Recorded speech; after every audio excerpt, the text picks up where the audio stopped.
Every summer, 1,200 of the brightest, toughest, and most capable young men and women in the United States arrive at West Point, the elite military academy. To even be accepted into West Point, you have to be a superstar. You need perfect SAT scores, a flawless high school transcript, a nomination from a member of Congress, and a record of elite athletic performance. These are the best of the best. But immediately upon arrival, these elite cadets are thrown into something called Beast Barracks. It is 7 weeks of absolute physical and mental hell, designed to test the absolute limits of human endurance. And every single year, despite being the best of the best, 1 out of every 5 cadets drops out. For decades, the United States military spent millions of dollars trying to figure out who would drop out. They created a massive, complex mathematical formula called the whole candidate score to predict success. It factored in intelligence, physical fitness, and leadership potential. But the whole candidate score failed. It could not predict who would survive Beast Barracks, and who would ring the bell and go home. Then, a psychologist named Angela Duckworth arrived. She gave the cadets a simple, 10-question quiz. It didn't ask about their SAT scores or how fast they could run. It asked questions like, do you finish whatever you begin, and do setbacks discourage you? That tiny, simple quiz perfectly predicted exactly who would survive the Beast Barracks and who would quit. Welcome to the Book Vault, the essence of every book, Grit, the Power of Passion and Perseverance by Angela Duckworth. Society has sold us a massive, damaging lie. We have been brainwashed to believe that the ultimate predictor of success is natural talent. If you are not a born genius, or a natural athlete, we are taught that you cannot reach the pinnacle of human achievement. Angela Duckworth spent years studying spelling bee champions, elite Green Berets, millionaire CEOs, and master musicians. She discovered that natural talent is drastically overrated. The true secret to outstanding achievement is not talent.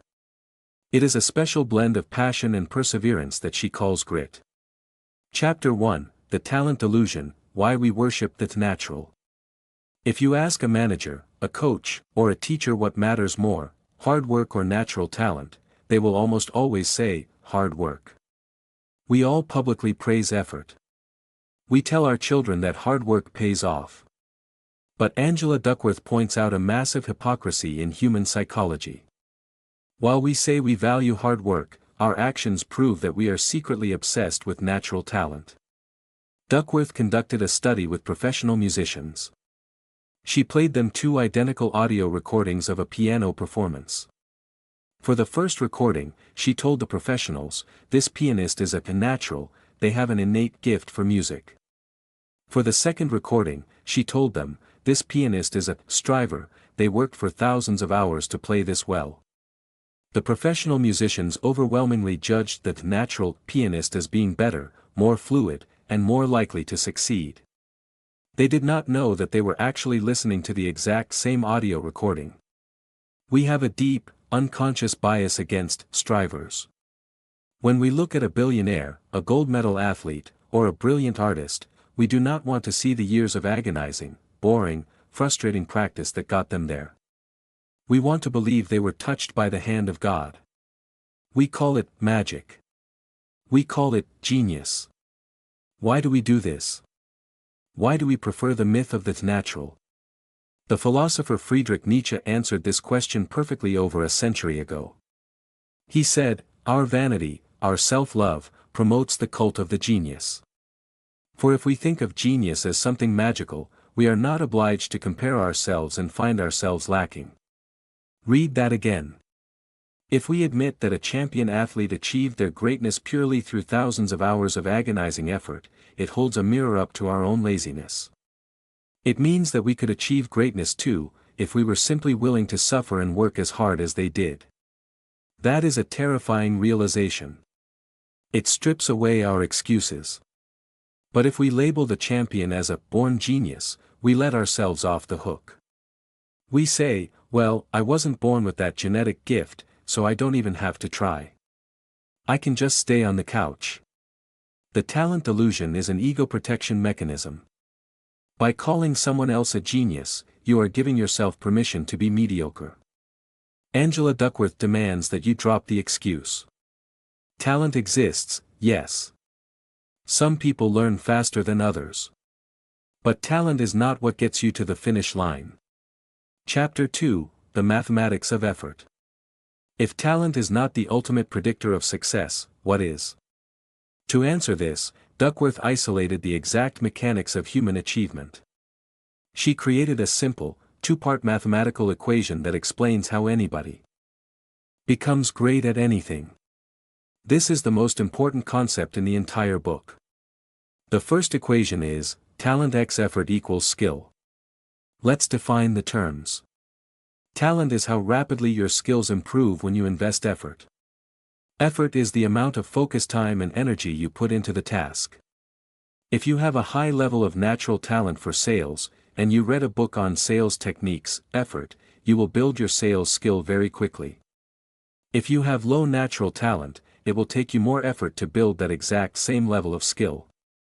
But skill is not the same thing as achievement. Just because you are highly skilled at playing the guitar in your bedroom does not mean you will win a Grammy Award. Just because you have the skill to write code does not mean you will build a billion-dollar tech company. To turn your skill into actual, real-world results, you need the second equation, skill x effort equals achievement. Achievement is what happens when you take your acquired skill and apply it consistently over a long period of time to produce a result. Look closely at those two equations. Talent only appears in the formula once. But effort appears twice. 1. Effort builds the skill. 2. Effort makes the skill productive. This means that a person with extreme natural talent who puts in zero effort achieves absolutely nothing. Their talent remains untapped potential. But a person with very little natural talent who applies massive, relentless effort will build their skill, and then apply that skill to achieve incredible things. They will surpass the lazy genius every single time. Actor Will Smith famously explained this concept when asked about his massive success in Hollywood. He said, "I've never really viewed myself as particularly talented. Where I excel is ridiculous, sickening work ethic. If we get on a treadmill together, there are two things, you're getting off first, or I'm going to die. It's really that simple. Grit is the treadmill." When you realize that effort counts twice, you stop worrying about how much natural talent you were born with, and you start focusing entirely on how many hours you are willing to stay on the treadmill. Chapter 3, Defining Passion, the Compass, not the Firework. The word grit is defined as passion and perseverance for long-term goals. Most people understand the perseverance part. It means working hard and not giving up when you fail. But the passion part is widely misunderstood. When society talks about passion, they describe it as a firework. We are told that one day, we will have a sudden eureka moment. We will discover our true calling, our heart will skip a beat, and we will feel intense, explosive joy every single day as we do our work. Because we expect passion to feel like a firework, we quit our jobs or our hobbies the exact second they become boring or difficult. We say, "Well, I'm not having fun anymore, so this must not be my true passion. I need to find something else." This is a recipe for a lifetime of mediocrity. You will spend your life bouncing from one shiny object to the next, never achieving mastery in anything. Angela Duckworth interviewed incredibly gritty people, from Olympic swimmers to billionaire investors, and asked them about their passion. They did not describe it as a firework. They described it as a compass. Passion is not about intensity. Passion is about consistency over time. A compass does not explode. It simply points in one direction. Day after day, year after year, through storms, through boredom, and through agonizing difficulty, the needle stays locked on the exact same goal. Gritty people do not feel explosive joy every second they are working. Often, their work is frustrating, exhausting, and tedious. But they never change directions. They wake up the next day, and they take another step in the same direction. To build a true compass, you must organize your life using a hierarchy of goals. Imagine a pyramid. At the very bottom of the pyramid are your low-level goals. These are your daily to-do lists: answer emails, go to the gym, write a report, call a client. These goals are not passions, they are simply tasks. In the middle of the pyramid are your mid-level goals. These give the daily tasks purpose. Why are you calling the client? Because your mid-level goal is to increase your sales by 20% this quarter. At the very top of the pyramid is your top-level goal. This is your ultimate concern. This is your compass. It is the singular, defining mission of your life. Every single mid-level and low-level goal beneath it exists only to serve the top-level goal. If your top-level goal is to innovate the financial software industry, then every email you answer, every meeting you attend, and every book you read is organized around that single, unifying objective. Billionaire investor Warren Buffett has a famous strategy for developing this kind of passionate focus. He tells his employees to write down a list of their top 25 career goals. Then, he tells them to circle the 5 most important goals on that list. Most people look at the remaining 20 goals and say, okay, I will focus on my top 5, and I will work on the other 20 in my spare time. Buffett says, no. You've got it completely wrong. Those 20 goals you didn't circle just became your avoid at all costs list. Why? Because those 20 goals are the greatest threat to your success. They are good ideas, which makes them dangerous distractions. They will steal your time, drain your energy, and spin your compass needle in a dozen different directions. Gritty people know exactly what they want, their top-level goal, and they violently eliminate any lower-level goal that distracts them from it. They do not have a dozen passions. They have one compass. Chapter 4, Interest, the myth of the instant sparks. If you ask an average person why they haven't achieved greatness, they will often say, I just haven't found my passion yet. I'm waiting for that lightning bolt to hit me. Angela Duckworth's research proves that the lightning bolt is a complete fairy tale. Passions are not found. Passions are cultivated. Before a gritty person locks their compass onto a top-level goal, they spend years in the discovery phase. Discovery is messy, casual, and highly unstructured. You cannot think your way into a passion, you have to act your way into it. You try different classes, read diverse books, shadow professionals, and start small side projects. But here is where the average person breaks down: they expect the first day of a new hobby to be magical. If you try coding for a week, and it feels confusing and frustrating, the average person says, well, this isn't my passion, and quits. They are confusing an interest with an expertise. An interest starts as a tiny, fragile spark. It only becomes a burning passion through the development phase, which requires 2 things, deepening and repetition. You do not deepen an interest by doing the same thing over and over again. You deepen it by looking at the details. Think about a coffee connoisseur. To an amateur, coffee is just a bitter black liquid. But to an expert, coffee has notes of blueberry, chocolate, and citrus. They are fascinated by the origin of the bean, the temperature of the water, and the grind size. The expert didn't fall in love with coffee at first sip. They fell in love with the nuance. If you want to find your passion as a finance manager, a corporate executive, or a content creator, stop waiting for inspiration. Pick something that you are mildly curious about, and dive deep into the details. Look for the hidden patterns. Ask questions that normal people don't ask. Passion is not the engine that starts the car, passion is the fuel that accumulates after you have been driving down the road for a long time. Chapter 5, Deliberate Practice, the Olympian's Pain. You have developed a deep interest. You have a compass direction. Now, you must improve your skills. We learned the equation, talent x effort equals skill. But all effort is not created equal. If you practice a skill the way average people practice, you will hit a plateau and stay there for the rest of your life. Think about a person who has been driving a car for 20 years. Are they a professional Formula One driver? No. They are just an average driver. Why? Because they have been practicing unconsciously. They are operating on autopilot. Gritty people do not operate on autopilot. They use a hyper-focused, scientifically clinical method called deliberate practice. Developed by psychologist Anders Ericsson, deliberate practice is the intentional act of practicing the specific things you are bad at, with 100% of your concentration, until you master them. The core execution loop. To build true mastery in any professional field, order is absolute. If you skip feedback or fail to set a precise target, you are just wasting energy on mindless repetition. You must follow the exact 4-step protocol used by elite achievers. 1. Set a micro-stretch goal, precision target. Do not say, I am going to practice finance today. That is vague. Identify a highly specific subskill that is just beyond your current capability.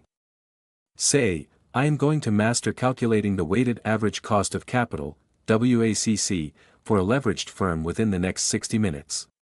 2. Execute with 100% focused effort, zero distractions. Lock your phone in another room. Turn off all notifications. Flood your prefrontal cortex with absolute concentration. Push your mind into the discomfort zone. Deliberate practice is not fun, it requires intense cognitive strain. 3. Seek immediate, brutal feedback, data over ego. The moment you finish the calculation or the pitch, you must measure your output. Look at the answer key. Check the analytics. Ask a ruthless mentor to tear your work apart. You are hunting for your errors, not looking for a compliment. 4. Reflect, adjust, and repeat. Neurological wire-up. Analyze the feedback. Why did you make that error? Adjust your posture, change your formula, or refine your script. Then, immediately repeat the process from step 1. Do this until the weakness becomes an automatic strength. The discomfort rule: if your practice sessions feel comfortable, relaxed, and fun, you are not engaging in deliberate practice. You are just repeating what you already know. True growth only happens when you are operating directly on the jagged edge of frustration and failure. Chapter 6, Purpose, the Parable of the Bricklayers. Interest and practice are the first two assets of grit. They are internally focused, they are about your hobbies and your skills. But human beings eventually run out of steam if they are only working for themselves. To sustain grit over decades, you must connect your daily work to a massive, external asset, purpose. Duckworth defines purpose as the intention to contribute to the well-being of others. Gritty people do not just want to be successful, they want to be useful. To understand how purpose transforms your perspective on work, Duckworth retells the classic parable of the 3 bricklayers. A traveler walks up to 3 construction workers who are all performing the exact same physical task, stacking bricks on top of one another under a scorching sun. The traveler asks the first bricklayer, "What are you doing?" The first worker groans, wipes the sweat from his forehead, and snaps, "I am laying bricks. I'm just making a paycheck to pay my rent." He has a job. The traveler asks the second bricklayer, "What are you doing?" The second worker smiles slightly and says, "I am building a wall. This is a stepping stone for my career. It's going to help me become a master foreman one day." He has a career. The traveler walks up to the third bricklayer. The third worker has an absolute gleam in his eye. He looks up at the sky, smiles proudly, and says, "I am building a house for the Almighty. I am constructing a cathedral that will shelter this community for centuries." He has a calling. Look closely at the parable. The physical reality of the 3 workers is identical. The pay is the same. The heat is the same. The weight of the bricks is the same. But the third bricklayer possesses infinite grit. Why? Because his low-level goal, laying a single brick, is directly connected to a top-level goal of massive human service, building a cathedral. When his arms ache, he doesn't think about his fatigue, he thinks about the shelter of his community. Chapter 7, Hope, the Growth Mindset. The final, overriding asset that holds the entire engine of grit together is hope. But this is not the passive hope of wishing for a better tomorrow. This is the fierce, active hope that tells you, I am going to stumble today, but I possess the power to figure it out tomorrow. Duckworth bases this concept on the legendary research of Stanford psychologist Carol Dweck, the creator of the growth mindset. Your mindset dictates how your brain interprets failure. The neuroplasticity fact: the human brain is not a static machine. Through neuroplasticity, your brain is constantly reorganizing its neural connections based on the difficulty you experience. When you push your mind to solve a complex financial problem or master a difficult language, your brain literally grows new synapses. Frustration is the physical sensation of your brain getting smarter. Chapter 8: Wise Parenting, the Anatomy of Leadership. Whether you are a parent raising a child, or an MBA graduate stepping into management to lead a team of financial analysts, you face the exact same psychological challenge. How do you push someone to achieve greatness without breaking their spirit? If you are too soft, you raise entitled, lazy followers. If you are too harsh, you raise terrified, resentful robots who quit the moment you look away. Duckworth maps out the 4 styles of parenting and leadership using 2 simple axes: supportiveness, warmth, respect, and empathy, and demandingness, high standards, strict rules, and expectations. The sweet spot is wise parenting, or wise leadership. A wise leader operates in the top right quadrant. They are fiercely demanding, but they are equally supportive. When a wise leader critiques your work, they do not attack your character. They use what psychologists call the magical feedback loop. They say, I am giving you these comments because I have very high expectations, and I know that you can reach them. Look at the psychology of that sentence. It communicates intense demandingness, I have very high expectations, combined with intense supportiveness, I believe in your capacity. When a child, an athlete, or a corporate employee hears this, their amygdala does not detect a threat. They do not get defensive. Instead, they feel deeply respected. They internalize the high standard, and they voluntarily push themselves to meet it. Chapter 9: The Hard Thing Rule, Eradicating the Habit of Quitting. We know that effort counts twice. We know that deliberate practice is painful. But children, and adults, naturally avoid pain. When you start learning a new language, practicing a musical instrument, or studying advanced corporate taxation, the initial excitement wears off quickly. You hit a plateau. It becomes boring. You want to quit. How do you stop your family, or yourself, from developing a chronic habit of quitting? Angela Duckworth instituted a brilliant, non-negotiable policy in her own home. It is called the Hard Thing Rule. The 3 pillars of the Hard Thing Rule. The Hard Thing Rule is an ingenious contract that guarantees the development of grit. It consists of 3 absolute laws. 1. Everyone has to do a hard thing, the law of mandatory effort. Every member of the household, including the parents, must commit to doing one hard thing. A hard thing is defined as something that requires daily, deliberate practice. For mom, it might be yoga or writing a book. For the teenager, it might be playing the violin or running track. Everyone must be actively struggling to improve at something. 2. You cannot quit until the season is over, the law of the natural stopping point. This is the most critical pillar. You are allowed to quit. But you are not allowed to quit on a bad day. You cannot quit just because the coach yelled at you, or because you failed a test. You must finish whatever interval you committed to.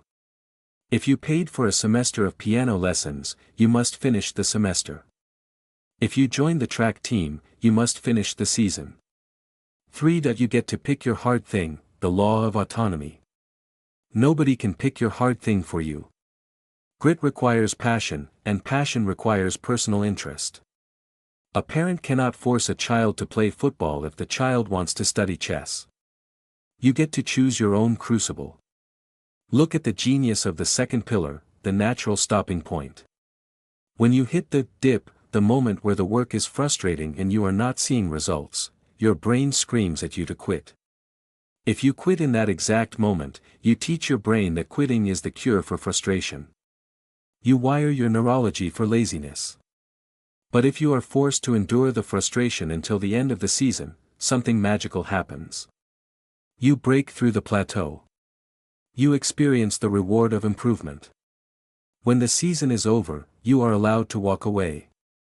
But usually, because you pushed through the pain and experienced the success, you don't want to quit anymore. You sign up for the next season. Chapter 10, The Sociology of Grit, A Culture of Excellence. We now arrive at the ultimate secret of human achievement. If you want to be gritty, you can try to rely on your own internal willpower. You can use your compass. You can track your deliberate practice. But willpower is exhausting. There is a much faster, easier, and more permanent way to become undeniably gritty. Join a gritty culture. Human beings are biologically wired to conform. For millions of years, if you did not fit in with your tribe, you were cast out into the wilderness, and you died. Our brains are deeply, evolutionarily programmed to adopt the standards, beliefs, and behaviors of the people surrounding us. Duckworth points out that if you want to become a world-class swimmer, the hardest way to do it is to practice alone in your backyard pool. Every morning, you have to fight your own mind to wake up at 4 a.m. The easiest way to become a world-class swimmer is to join an elite Olympic training team. When you join the team, waking up at 4 a.m. is no longer a massive test of willpower. It is simply what we do. The culture dictates the behavior. To illustrate the power of cultural grit, Duckworth looks at the country of Finland. Finland has a cultural concept called sisu, pronounced sisu.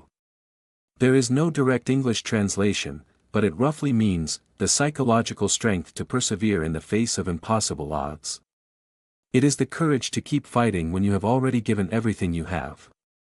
In Finland, sisu is not considered a special trait for elite athletes, it is considered a fundamental characteristic of being Finnish. It is baked into the culture. Because every child is raised to believe they possess sisu, they act accordingly. They run into the freezing ocean, they endure the brutal winters, and they never surrender. If you are stepping into a corporate environment, or building your own brand, the culture you join, or the culture you create, will define your ceiling. A gritty culture is defined by two things.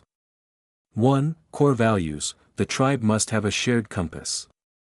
2. Identity, the tribe must believe that their grit is a fundamental part of who they are.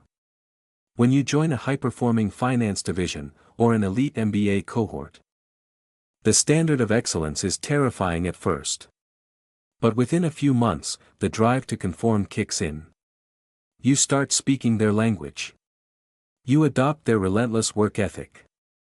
Your internal governor breaks, and you begin operating at a capacity you never knew you possessed. The drive to fit in with a gritty tribe will pull you across the finish line long after your personal willpower has evaporated. Conclusion, the final harvest. You have reached the end of the methodology. Look at the psychological fortress you have constructed over these 3 masterclass sessions. You no longer look at billionaires, masters, or champions and say, they are born geniuses. You know that is a delusion. You know the mathematical truth. Talent x effort equals skill, and skill x effort equals achievement. You know that because effort factors into the equation twice, the striver will always, inevitably dominate the natural. You have built the internal engine. You did not wait for a lightning bolt of passion, you cultivated an interest by hunting for the nuance. You abandoned mindless repetition and subjected your weaknesses to the brutal, four-step forge of deliberate practice. You connected your daily, tedious work to a massive cathedral of purpose, and you rewired your brain with the growth mindset, choosing to see failure as raw data, not a permanent identity. And you have now built the external fortress. You know how to lead with wise parenting, demanding elite excellence while providing unshakable support. You have implemented the hard thing rule, stripping away the option to quit on a bad day. And above all, you have harnessed the immense sociological gravity of culture, realizing that the fastest way to become unstoppable is to surround yourself with people who refuse to surrender. We spend our entire lives searching for the shortcut. We search for the hack, the cheat code, and the hidden secret to success. Angela Duckworth has handed you the ultimate, devastating, beautiful truth. There is no shortcut. The secret is the work. But the work does not have to be miserable. When you lock your compass onto a goal that serves humanity, and you apply relentless, deliberate effort day after day, you enter a state of profound, undeniable greatness. Grit is not about suffering for the sake of suffering. Grit is about falling so deeply in love with a goal that you are absolutely willing to endure the fire to achieve it. Thank you for listening. Please like, share, comment and subscribe my channel.